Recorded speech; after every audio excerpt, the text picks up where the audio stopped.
नंद के आनंद भयो जय कन्हैया लाल की, हाथी घोड़ा पाल की जय कन्हैया लाल की।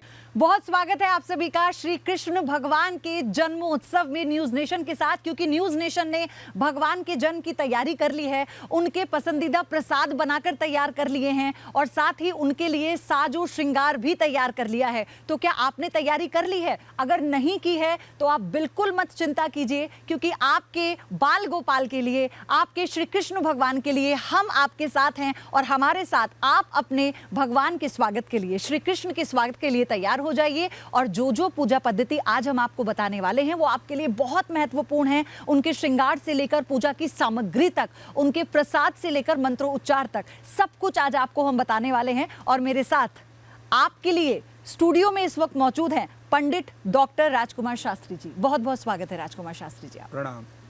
तो शास्त्री जी, मैं चाहती हूँ सबसे पहले आप हमारे दर्शकों को बताएं कि शुभ मुहूर्त क्या है और वो कितना बड़ा होगा। देखिए, सबसे बड़ी बात यह है कि इस वर्ष श्री कृष्ण जन्माष्टमी पर जयंती योग बन रहा है। अब आप कहेंगे जयंती योग क्या है? जी। भगवान श्री कृष्ण का जन्म जिस समय द्वापर युग में हुआ और उस समय 6 तत्व विद्यमान थे।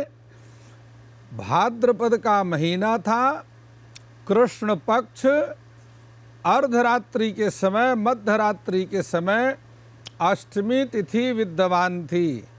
उस समय रोहिणी नाम का नक्षत्र था और चंद्रमा अपनी उच्च राशि पर विद्यमान थे।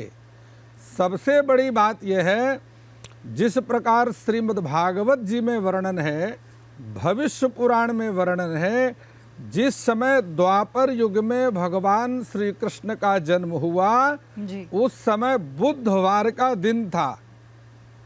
संयोगवश इस वर्ष 6 तारीख को वह सारे 6 तत्व विद्यमान हैं, जिससे जयंती नाम का योग बनता है। जब जयंती योग में साधक भगवान श्री कृष्ण की प्रसन्नता के लिए व्रत करते हैं, भगवान श्री कृष्ण के मंत्र का जप करते हैं, उन मंत्रों को, उस व्रत को भगवान श्री कृष्ण स्वयं स्वीकार करते हैं जी। और उस मंत्र और व्रत से साधक को भगवान श्री कृष्ण की प्रसन्नता प्राप्त होती है। हम जब किसी भी पूजा की शुरुआत करते हैं तो उसकी शुरुआत उसकी सामग्री से होती है और सबसे महत्वपूर्ण है किसी भी पूजा को सफल बनाने के लिए, उसके सार्थक फल के लिए, कि वो सामग्री क्या हो। दर्शकों को मैं बतलाना चाहता हूँ, सबसे महत्वपूर्ण भगवान श्री कृष्ण की जन्माष्टमी में खीरा होता है। खीरा देखिए, मैं आपके चैनल के माध्यम से जी दर्शकों को दिखलाता हूँ। जो अपने घर में कृष्ण जन्म उत्सव मना रहे हैं, उन्हें एक खीरा को इस प्रकार से 2 भागों में विभाजित करना है। जिस प्रकार कोई भी बालक जीव माता के गर्भ में आकर 9 महीने तक गर्भ में निवास करता है, उसी प्रकार से भगवान का जन्मोत्सव मनाने के लिए साधक जो भक्त हैं, खीरा में भगवान श्री कृष्ण का गर्भवास करवाते हैं। रात्रि के समय भगवान श्री कृष्ण को इस खीरा के अंदर से निकाल करके और भगवान का पंचामृत से अभिषेक किया जाता है। यह आपके दर्शकों के लिए मैं बताता हूँ, यह न्यूज नेशन के दर्शकों ने यहाँ पर और यह पंचामृत की व्यवस्था की है। इसमें 5 तत्व होते हैं। दूध है, दही है, शहद, घी और शर्करा इसमें विद्यमान है। यह पृथ्वी में 5 अमृत होते हैं, जिसको पंचामृत कहा जाता है। इस पंचामृत के द्वारा भगवान श्री कृष्ण का विष्णु सहस्त्रनाम का उच्चारण करते हुए अथवा शुक्ल यजुर्वेद में वर्णित पुरुष सूक्त का उच्चारण करते हुए मध्यरात्रि के 12 बजे भगवान श्री कृष्ण के जन्म से और उनका अभिषेक किया जाता है। जिस प्रकार माता के गर्भ से जीव बाहर आने के बाद नाल छेदन प्रक्रिया की जाती है, तो देखिए, मैंने इसका एक भाग जोड़ करके खीरा में रखा है और जब कृष्ण का जन्म होता है तो नाल छेदन के लिए इस प्रकार इस खीरा को वहां से 2 भागों में अलग कर दिया जाता है।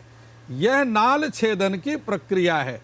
यह आपके न्यूज नेशन के दर्शकों के लिए सबसे बड़ी बात यह है कि यहाँ गंगा जल की व्यवस्था है, जल की व्यवस्था है, घृत की व्यवस्था है, और सबसे बड़ी बात है देवा भूत्वा देवान यजेत। यह रोली है जिसको हम कुमकुम कहते हैं। सभी भक्तों को रोली अर्थात कुमकुम और गोपी चंदन का तिलक लगाया जाता है, क्योंकि देवता बन करके ही देवता का पूजन किया जाता है। अक्षत है और उसके उपरांत ये तांबूलम बिना राजा तिलकम बिना ब्राह्मणा।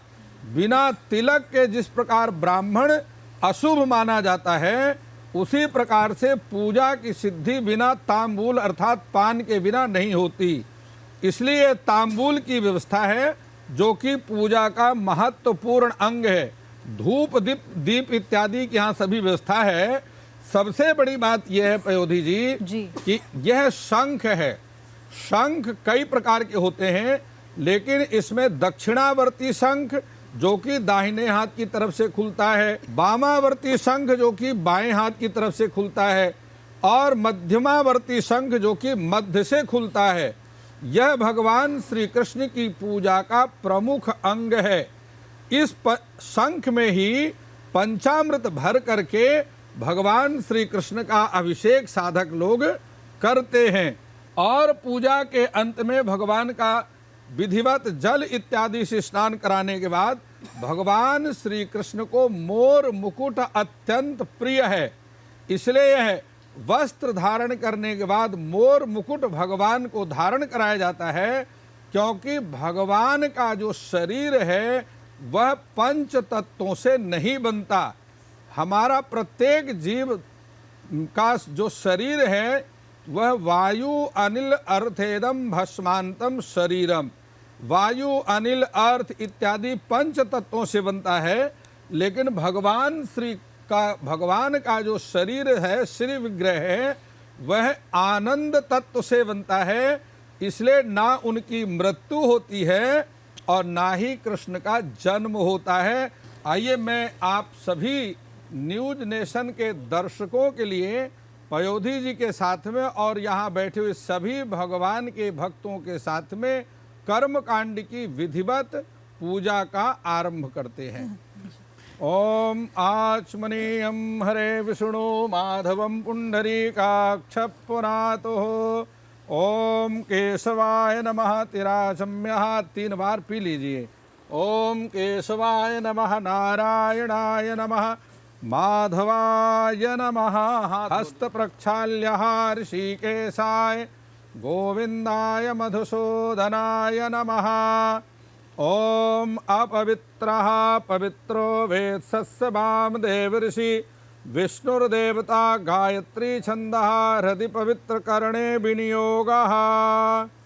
आचमन के बाद संपूर्ण शरीर में जल का छिड़काव करके हम अपने शरीर की शुद्धि करते हैं।